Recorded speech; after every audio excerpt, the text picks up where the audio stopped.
우리 한 절씩 교독하시고 마지막 10절 말씀은 다 같이 합독하도록 하겠습니다. 제가 민수기 12장 1절 말씀을 먼저 읽겠습니다. 모세가 구스 여자를 취하였더니 그 구스 여자를 취하였으므로 미리암과 아론이 모세를 비방하니라.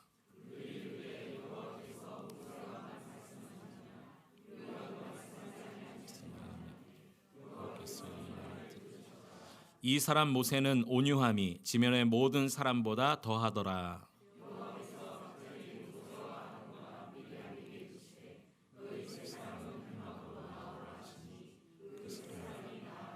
여호와께서 구름 기둥 가운데서 강림하사 장막문에 서시고 아론과 미리암을 부르시는지라 그 두 사람이 나아가매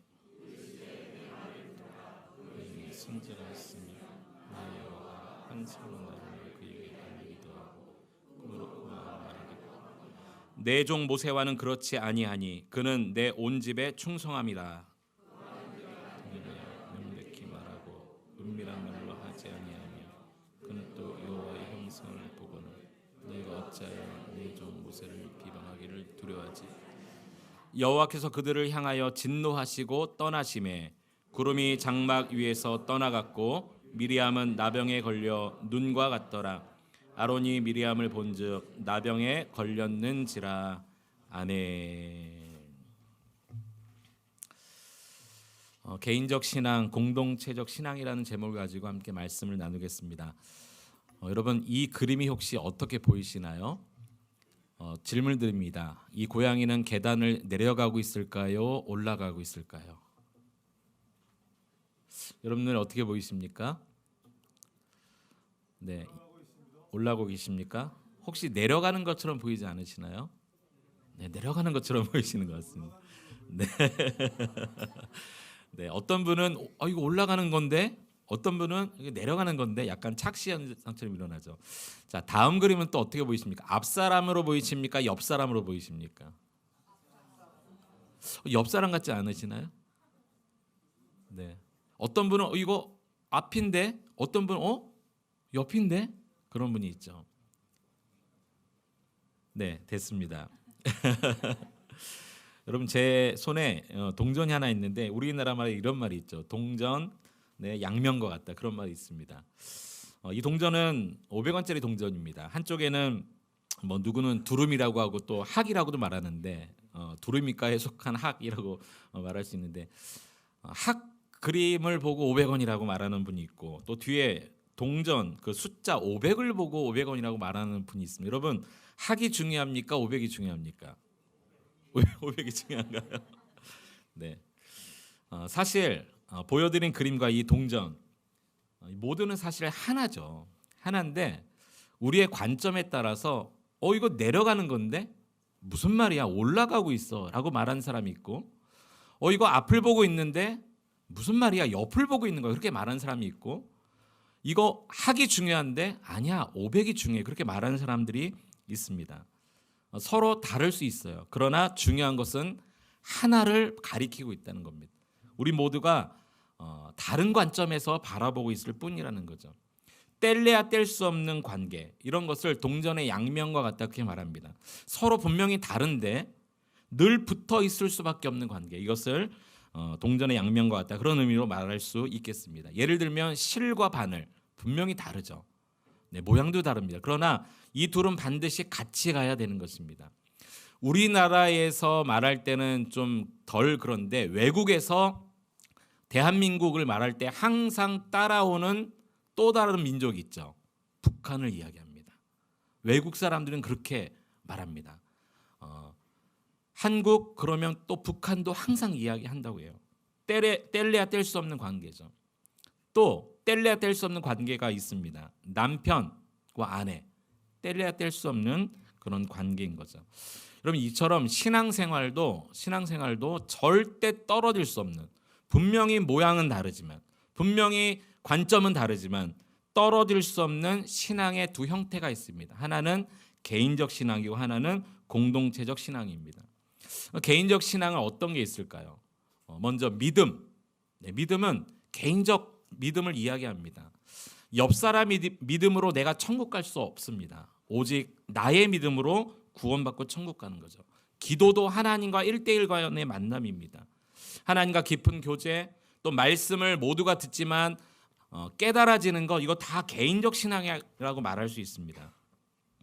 저 같은 경우는 설교를 제가 준비하는 거, 이런 건 개인적인 어떤 사역과 신앙이라고 말할 수 있습니다. 그러나 이것이 반드시 공동체적 신앙으로 연결돼야 합니다. 우리가 말씀을 듣거나 깨닫거나, 제가 설교를 준비하거나 기도하거나 하나님과의 깊은 교제를 하거나 어떤 믿음이 있거나, 이 모든 것은 반드시 공동체적으로 표현되어집니다. 교회, 순, 또 교제도 나 혼자 교제할 수 없죠. 또 봉사, 나 혼자 할 수가 없습니다. 반드시 대상이 있고 누군가가 있어야 합니다. 설교도 저 혼자 준비하지만 설교를 나눠야 될 사람들이 있어야 설교인 것입니다. 그러니까 여러분, 개인적 신앙과 공동체적 신앙은 동전의 양면과 같습니다. 사실은 연결되어져야 하는 것이죠. 이 두 가지 신앙의 형태가 마치 동전의 양면과 같이, 마치 실과 바늘과 같이 서로 별개의 것이 아니라 밀접한 연결성을 가지고 있습니다. 이 두 가지 신앙의 모습이 밀접히 연결된 사람을 보면 그 사람의 신앙이 건강한 신앙인 것을 우리는 알 수가 있는 것이죠. 여러분은 어떻게 생각하십니까? 혹시 지금까지 개인적 신앙이 더 중요하다? 아니야. 공동체에서 중요하지. 각자가 아마 다른 관점에서 생각해 왔을지도 모르겠습니다.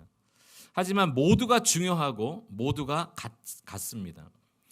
신앙의 이 개인적인 면에서는 여러분 어떤 것이 중요할까요? 이 공동체적인 면에서는 어떤 것이 중요할까요? 저는 오늘 본문을 읽다가 모세와 그의 형과 누이, 이 모세의 가족들 안에서 일어났던 한 사건을 통해서 개인적 신앙에서는 이것이 중요하구나, 공동체적 신앙에서 이것이 중요하구나 깨닫게 된 것이 있습니다. 그것을 함께 나눔으로 인해서 여러분의 개인적 신앙을 한번 점검해 보고, 또 우리 공동체 안에서의 신앙의 우리의 모습을 한번 점검해 봄으로 주님의 뜻을 발견할 수 있는 이 시간 될 수 있기를 축복합니다. 우리 신앙생활의 개인적인 면에서 정말 중요한 것은 무엇인가 한번 따라합시다. 자기 부인. 네, 자기를 부인하는 것입니다.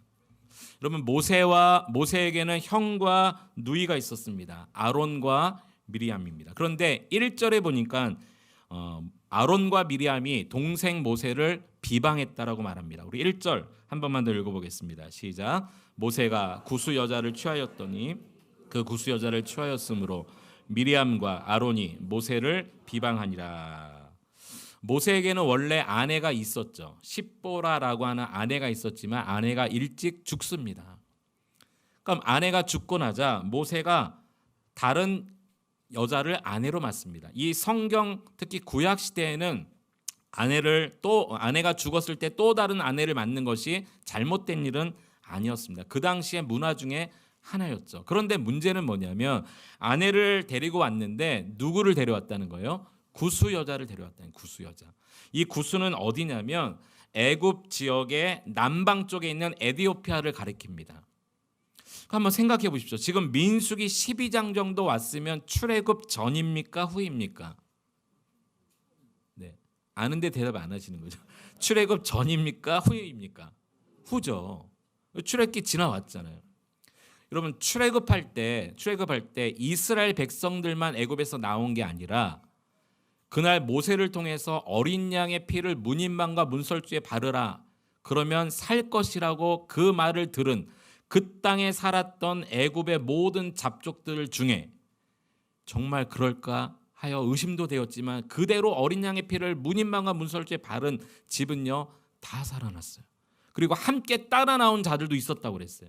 그러니까 여기 구스 여인은 분명히 애굽 사람인데, 애굽 남쪽 지역 에디오피아에 사는 그런 이방 여인인데, 출애굽할 때 나는 히브리인과 같이 따라갈 거야. 그리고 따라 나온 사람 중에 한 여인이었을 거예요. 근데 그 여인 중에 구스 여인을 아내로 삼습니다. 그런데 이 모습을 보고 아론과 미리암이요 동생 모세를 비방한 거예요. 이방 여인을 아내로 맞았다는 이유로 비방한 것입니다. 물론 모세가요 이방 여인을 아내로 맞은 것은 하나님이 선택한 당신의 백성들을 인도할 이스라엘 백성들의 지도자로서는 본이 되지 못한 행위였음은 분명합니다. 하지만 아무리 그래도 아론과 미리암이 이 일에 대해서 형제니까 진심 어린 걱정으로 조언을 했다든지, 야, 네가 모세 지도자인데 그러면 되겠어, 충고했다든지 그런 말이 없어요. 그냥 바로 비방을 해버립니다. 특히 모세를 비방했던 주동자는 아론보다는 미리암이었던 것이 확실합니다. 두 가지 이유 때문에 그런데요. 먼저 다시 한번 1절을 보면 여기 비방하니라, 이 비방하다라는 말에 히브리어가요 테다베르라는 단어를 사용하고 있는데, 이 단어가 여성형 동사입니다. 여성형 단어예요. 무슨 말이냐면 여성이 주로 비방을 했다는 거예요. 아론과 미리암 중에 누가 여성입니까? 미리암이 여성이죠. 그러니까 이 비방의 주동자가 누구였냐면 미리암이었다라는 이유예요. 두 번째 이유가 뭐냐면 성경은 순서가 중요한데, 여러분 1절 다시 한번 보세요. 비방한 사람의 이름의 순서 중에 누가 먼저 나옵니까? 여자였던 미리암이 먼저 나옵니다. 그러니까 미리암이 아론보다 더 동생 모세를 강하게 그리고 주동하여 비방했다는 거죠. 참 남자들보다 여자들이 남의 말 하기를 더 좋아하는 것 같아요. 제가 우리 여자들 비하하는 말이 아닙니다. 며칠 전에 우리 부목사님과 같이 여기 우체국에 가면 5층에 그 구내식당이 있어요. 그 시민들에게도 개방을 해놔서 거기 가서 가끔 밥을 먹는데요. 6,000원밖에 안 해요. 그런데 영양사가 있어서 밥이 너무 잘 나와요. 네, 우체국 5층. 밥을 먹는데 제가 뭘 봤냐면요. 거기 직원들도 오고 많은 그 시민들도 와서 밥을 먹는데요.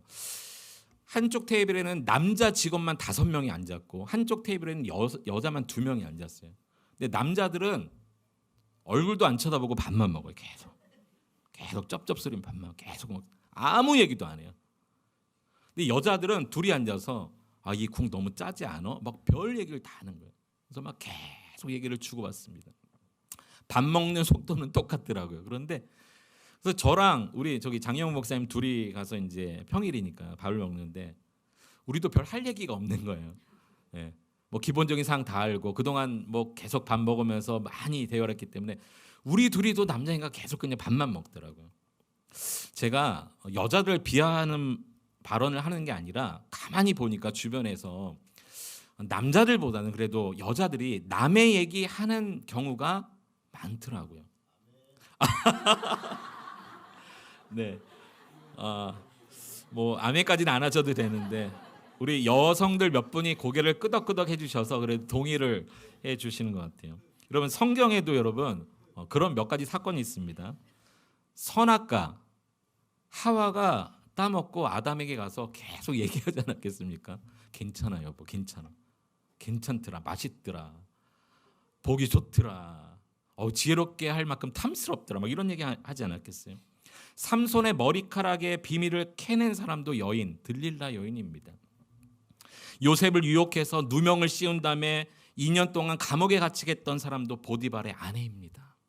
그런데 이렇게 말로만 나쁜 일을 꾸며낸 것이 아니라 남편을 살려낸 여인도 있어요. 말 한마디 때문에. 다윗이 자신들의 양을 좀 물을 먹여달라고 좀 선대를 베풀 것을 요청한 그 나발이라는 사람이 있었는데 나발이 그것을 거절해 버리죠. 그러자 다윗이 갑자기 분노해서 나발과 그 일행을 다 죽이려고 계획을 했는데 나발의 아내였던 아비가일의 지혜로 말미암아 남편이 살아납니다. 가서 뭐라고 말합니까? 다윗에게 당신은 주께서 생명싸개 속에 당신을 쌌습니다. 당신을 하나님이 보호하고 계십니다. 그러니까 이런 아무것도 아닌 일에 분노하지 말라고 그 아내의 한마디 지혜로 남편과 일행이 다 살아납니다. 그러니까 여러분 여성의 말 한마디는요 선한 영향력도 주지만 또 때로는 악한 영향력도 줄 수 있다는 것이 성경의 증거입니다. 저는 가끔 그래서 아내가 무섭습니다. 아내의 말 한마디를 정말 잘 들어야 돼요.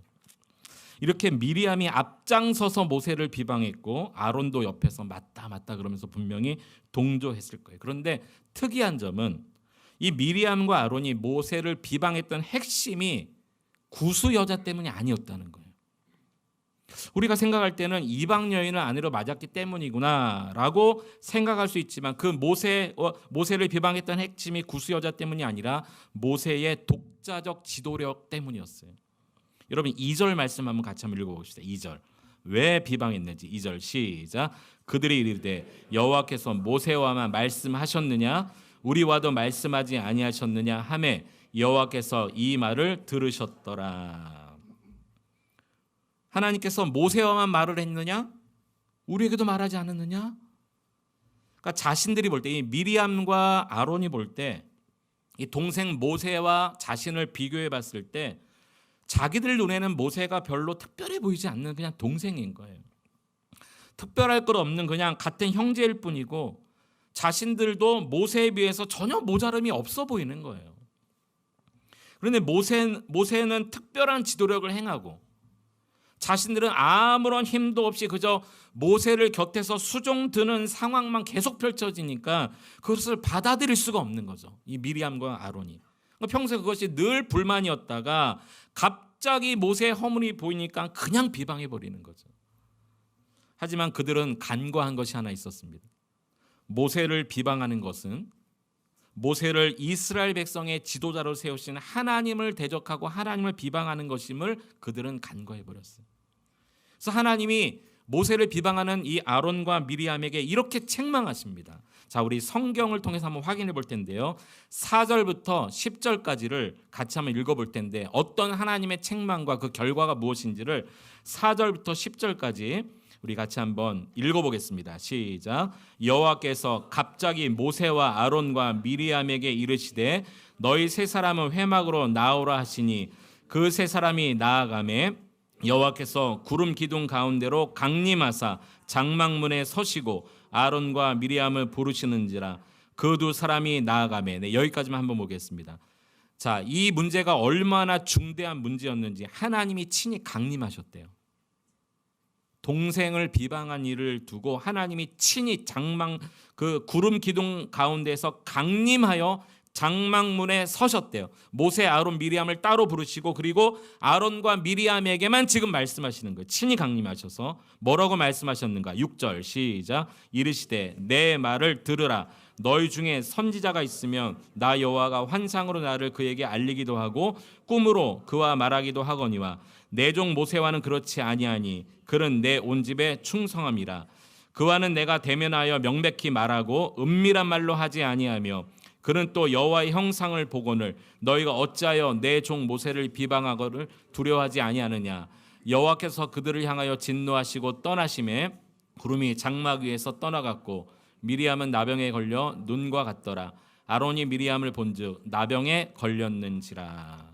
하나님 말씀 한마디로 이런 것입니다. 내가 지금까지 너희들에게 말을 할 때 선지자들을 세우거나 아니면 어떤 지도자를 세워서 환상으로도 말하고 꿈으로도 보여줬지만 내 종 모세는 그렇게 하지 않았다는 거예요. 모세와는 직접 말했다는 거죠. 그리고 그는 하나님의 형상을 보는 자다 그렇게 말했어요. 무슨 말입니까? 하나님이 직접 독대하여 만나는 자라는 거죠.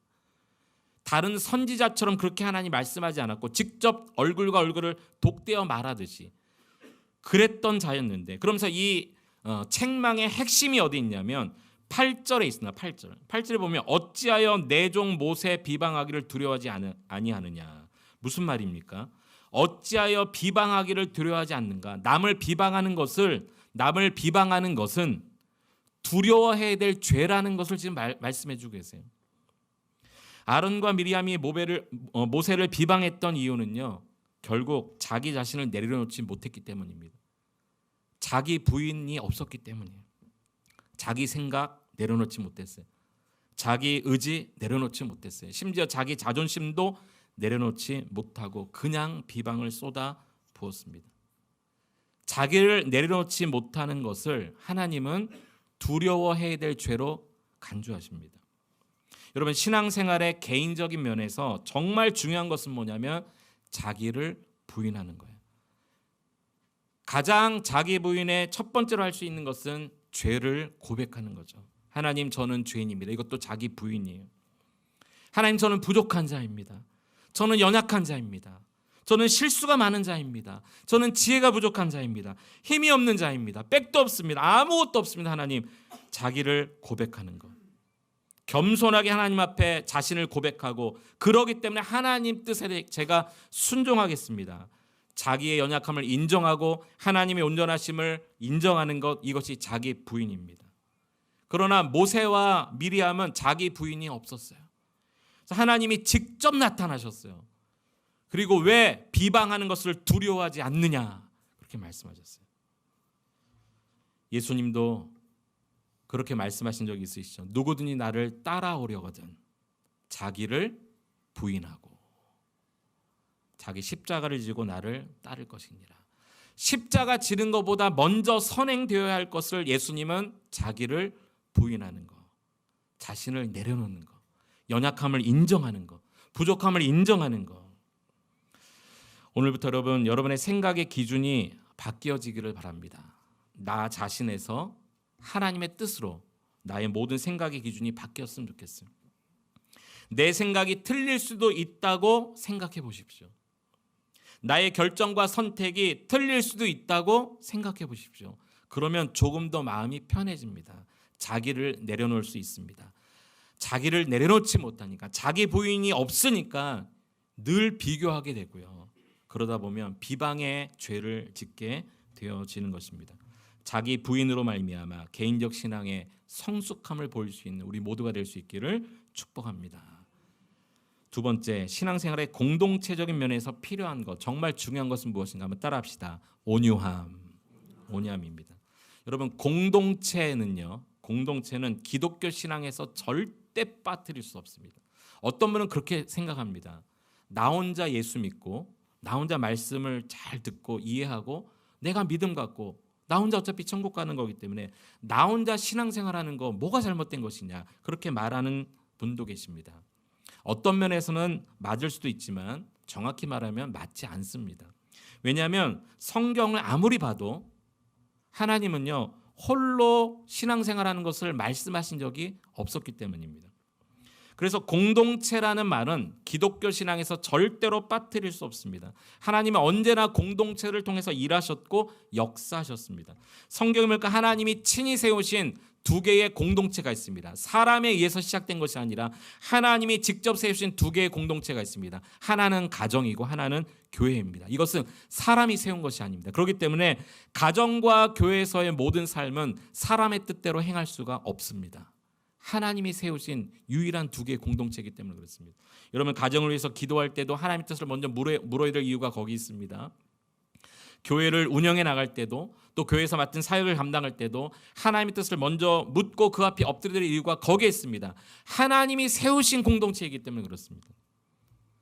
왜 하나님은 그러면 공동체를 중요하게 여길까요? 왜 공동체 안에서 사람들을 만나게 하실까요? 사람들을 만나다 보면 서로의 허물도 보이고 실수도 하고 잘못도 합니다. 관계가 틀어지기도 하고 어려움을 겪기도 합니다. 그러나 그러한 만남과 사귐을 통해서 우리를 훈련시켜 주시고, 그러므로 인해서 하나님도 나를 참아주셨지 배우게 하기 위함입니다. 하나님도 나를 기다려 주셨지, 하나님도 나를 용서해 주셨지, 나를 참아주시고 견뎌주시고 인내해 주셨지, 그것을 통해서 성숙함을 가지고 다른 사람들도 참아주고 인내해주고 기다려주고 용서해주고 서로 사랑으로 하나 되게 하기 위해서, 결국 공동체를 통해서 하나님을 알게 하시기 위해서 우리에게 공동체를 허락해 주셨다는 거죠. 근데 오늘 본문을 보면 조금 내용의 흐름상 이상한 구절이 하나 있습니다. 여러분, 모세가 구스 여자를 아내로 취했습니다. 그랬더니 아론과 미리암이 모세를 비방했어요. 근데 그 다음에 갑자기 이상한 구절 하나가 툭 끼어 들어갑니다. 3절에 보면 이런 말이 있어요. 이 사람 모세는 온유함이 지면의 모든 사람보다 더하더라. 이것은 그냥 모세에 대한 설명입니다. 이 3절을 빼고 앞뒤절을 연결하여 읽어도 전혀 문맥상 이상하지 않고 자연스럽습니다. 한번 보세요. 2절에서 갑자기 4절로 뛰어들어가도 전혀 이상하지 않아요.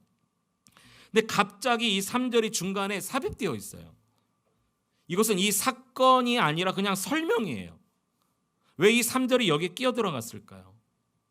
그 이유는 이 3절이 그만큼 중요하고 특히 12장 전체의 핵심 구절이기 때문에 들어간 것입니다. 그것은 바로 온유함입니다. 온유. 모세의 온유함에 대해서 지금 설명하기 위함이에요.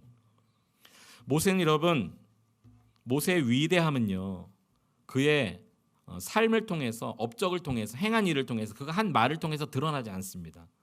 모세는 담대하지 않았던 사람이에요. 하나님이 그를 바로의 애굽왕 앞에 보내려고 할 때 몇 번씩 거절했던 사람입니다. 말도 잘 못했어요. 그래서 형 아론을 대신 보내라고 말하지 않습니까? 특별한 은사, 탁월한 어떤 능력 없는 사람입니다. 그는 죄인이에요. 살인자예요. 허물 많은 사람이에요. 도망자입니다. 실수도 많았어요. 그러나 이러한 모세의 위대함은 어디서 드러나냐면 오늘 이 사건에서 드러납니다. 그것은 바로 온유함에서 드러나요. 온유함. 성경은 하나님은 그가 온유한 사람이다. 이 지면의 모든 사람보다 온유한 사람이다. 그렇게 말을 합니다.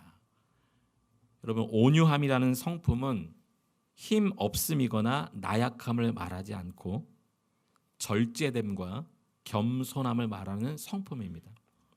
성령의 9가지 열매 가운데도 온유 열매가 있지 않습니까?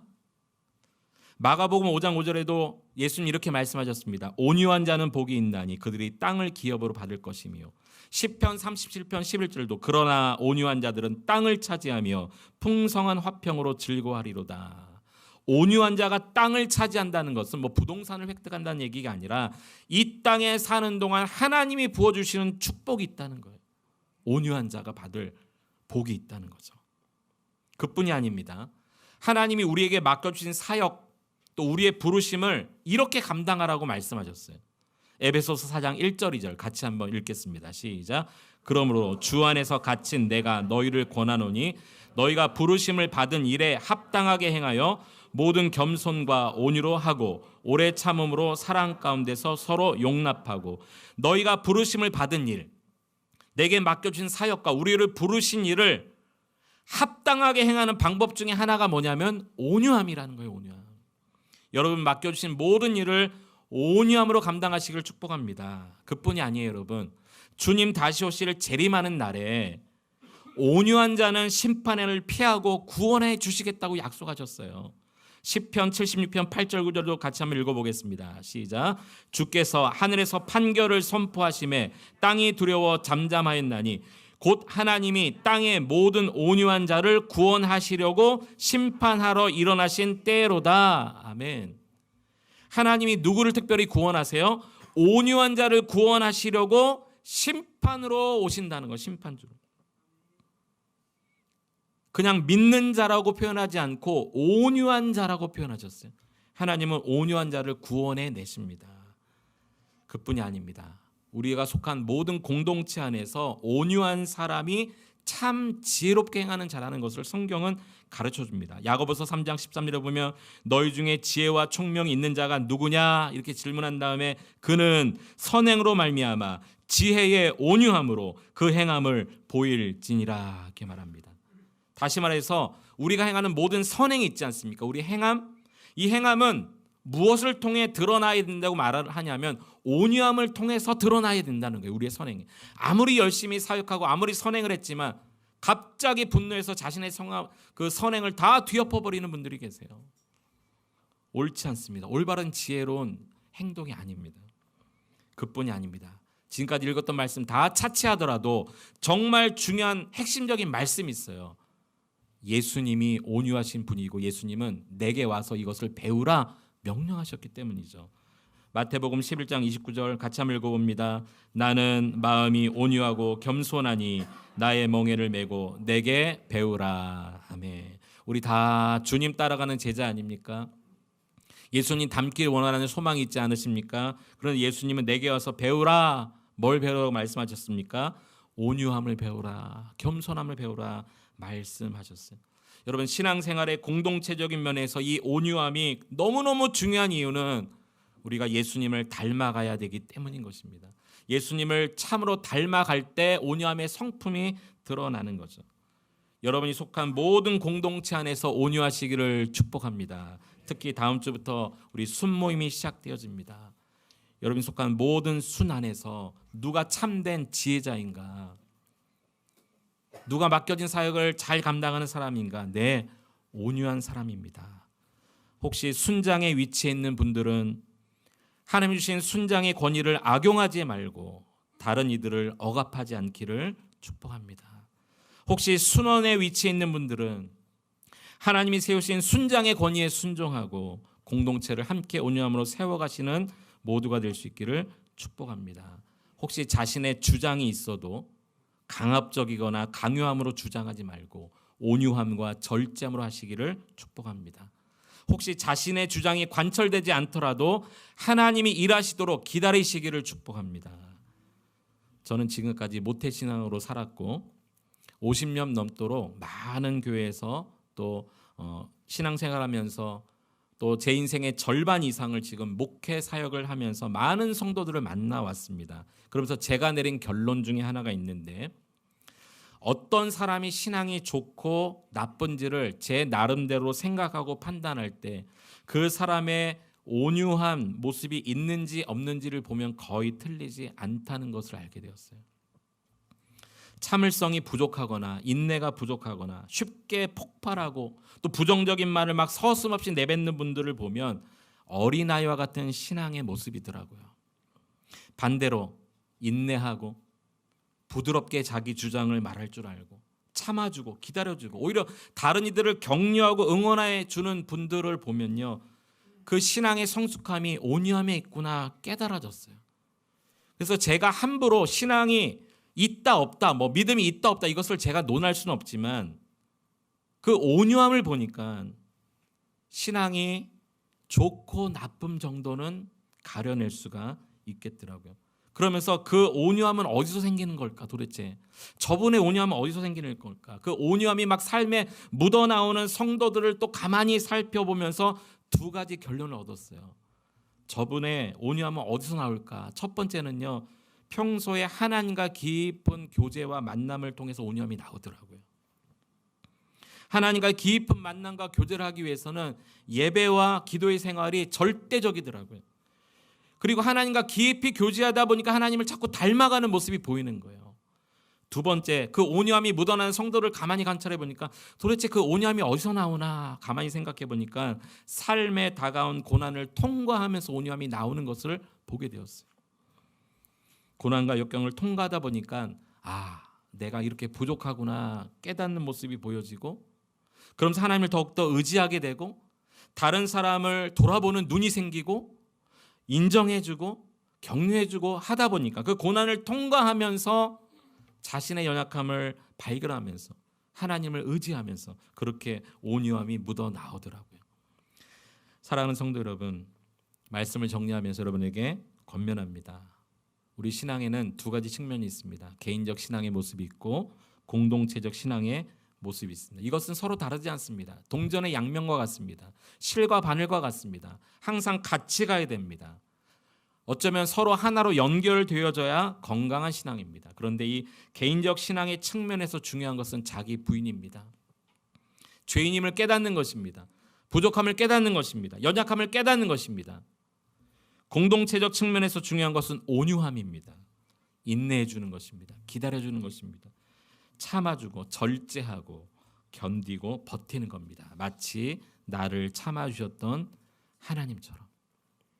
올해 우리가 동행의 기쁨이라는 주제를 선포하고 나아가는 가운데 교회와의 동행의 모습이 하나 있습니다.